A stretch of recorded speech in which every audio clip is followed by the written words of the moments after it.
Our next question, Jim, was sent in via email to CornyDriveThru@gmail.com from Buzz Anderson in Portland, Oregon. In 1987, Turner Home Entertainment released one of my all-time favorite video cassettes called The Danger Zone.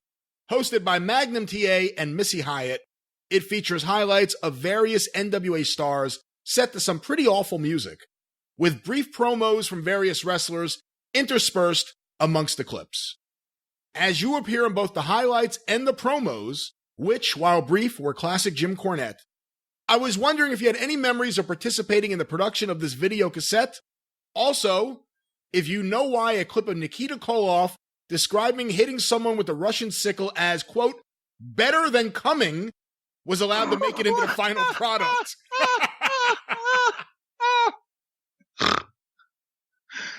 Oh, my God. Well, I was about to say, believe it or not, there is a copy of that VHS tape of above me and to the left down my shelves here in the office, along with the other TBS and Turner Home Entertainment VHS tapes that they released. And I have not watched that. I don't even know if I watched it when they put it out, but I know I haven't watched it since they did it, and that's 1987, right? So it's 32 years. And I don't have any recollection of what the fuck is on it. I remember the commercial for it because it played on the TBS programs. Yeah. I don't have any memory of what I did or what they featured on it or why Nikita was allowed to say that it was better than coming. But at least he said it in his Russian accent, didn't he? One of the things I remember about the commercial was I never quite understood what Dusty Rhodes was saying. It sounds like he's saying in the promo they show in a clip of, I'm going to rip your neck off and dance on your tonsils. But I'm like, that can't be what he's saying. I bet you it was. That sounds like something Dusty would say. He's going to dance on his tonsils. I'm going to rip your neck off and dance on your tonsils, baby. Hey, that may be a new shirt. I'm going to rip your neck off and dance on your tonsils, baby. There we go. We need some more merchandise for Christmas season. And You know, one of the things that was silly to me about that video cassette was it came with a calendar, a 1988 NWA calendar, which featured all of the wrestlers of the NWA, or several of them, in like Speedos. Yes. And then Missy Hyatt, the only one you'd actually want in the calendar. There's one page of her, and then Jimmy Garvin and Steve Williams and a bunch of guys posing. I don't know who the audience for that calendar was. And Stan Lane. Was Stan in the calendar? You remember that? No, I don't. Stan Lane was in there. I have one. Missy was on the cover, and she was in a bikini, and that's probably what sold what copies it ever sold. But yes, you are correct. For whatever reason, and it might have been Great American Bash time when they did this or whatever, but the Turner Home Entertainment people wanted to do a fucking calendar featuring the wrestlers as a swimsuit calendar. And guess who I don't remember who's in it. Well, like you said, Dr. Death's in there. A variety, not all, but a variety of some of the middle card and main event talent, right? Guess who else was asked to be in it that is not in it and no showed and didn't go? I don't know. They didn't just ask Stan Lane to be in a swimsuit. Fuck, they asked the Midnight Express and Jim Cornette, hey, you guys want to be in a fucking swimsuit calendar? Oh, come on. I swear to fucking God. But they said no. They said, well, you know, Cornette, you could like have the fucking white shit on your nose and the flowery Hawaiian shirt or whatever. But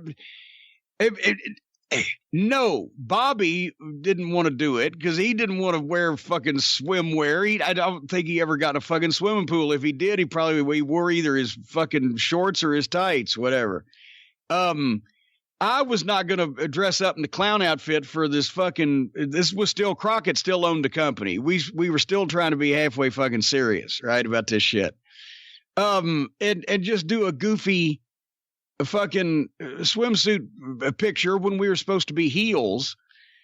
And Stan, what the fuck, because they said we're going to get paid. I said, well, they said we're going to get paid about all this other stuff too. We never got any fucking royalties for Starrcade 86 for the video.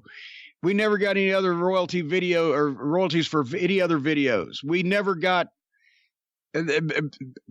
basically they didn't make any Midnight Express merchandise, but we never made any royalty money. So why are we going to make off this fucking swimsuit calendar? So we no-showed the photo shoot, me and Bobby, and they just shot Stan. He got a check for $1,000 from a fucking no good swimsuit calendar. Do you have any idea how many units Starrcade 86 on video moved? I know that we were told that it was the first wrestling video that went gold, which was gold. A gold VHS tape in those days was 50,000 copies. And then it surpassed that.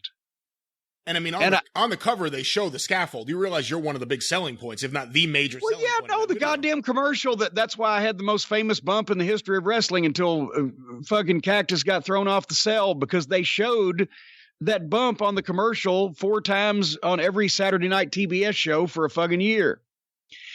And I remember, because we were told we were supposed to get royalties, right? So, but we were also told, oh, shit like that, VH, it'll take 6 months. So starting in summer of 87, about once a month, every Wednesday, after we finished interviews and I'd picked up my check, I'd go and I'd lean in Jimmy Crockett's office, and he always had the door open, but I'd knock on the door frame and I'd say, Jimmy, have you heard anything about the royalties on that Starrcade tape? Nothing yet. And this went on from the summer of 87 until, I would say, January of 88, when I determined that we wasn't going to get any fucking royalties. And that's when we started renegotiating our contract, because of the fact that he had been sold the bill of goods, that all this huge international or national advertising money will come in, and the Sunday night main event show is being expanded and all this stuff. So we renegotiated before he knew he was in financial difficulty, and had our contract signed. And that's when he found out, shit. But he knew he wasn't going to have to pay it anyway. And TBS ended up paying that large salary for me in the midnight. Jim, when and where have you seen Jim Crockett Jr. exhibit the most amount of personality and charisma? I know there was a time. How different is Jim Crockett Jr. and Jackie Crockett? Oh, my God. How different is fucking Stone Cold Steve Austin and Mother Teresa? No, Jimmy, I don't mean to malign Jimmy Crockett, but he was a very reserved, some would say dull, not overly animated or personable type of guy. Except, I guess, when he got drunk on the plane in Vegas, and I wasn't there, so I don't know things about that. But did you hear something? Did something happen? Well, now listen to you all being all fucking gossipy. Well, when it comes to a story about Jim Crockett Jr. exhibiting some sort of personality, I want to hear it. Well, no, I'm just saying they used to be consuming a lot of adult beverages out on that private plane out in Las Vegas. So maybe something happened. I wasn't there. I don't know. I was in my hotel room with a pizza, saving my money. All right, or maybe Jim Crockett behaved himself remembering the Wrigley rule. So who knows, when you're on a small plane, what you end up doing. But Jim, let's get on. Who knows? That's the next T-shirt. Who knows when you're on a small plane what you may end up doing? Or even a large plane, for that matter. Flair was on it. Flair's been on some large planes and done some things. Isn't there some story him and Piper were flying somewhere and they got the stewardesses, one to wear his robe and one to wear Piper's kilt and like walk up and down the aisle in the plane? Yes. But there was nothing on underneath the robe, and we believe the kilt. But that's a story for another time.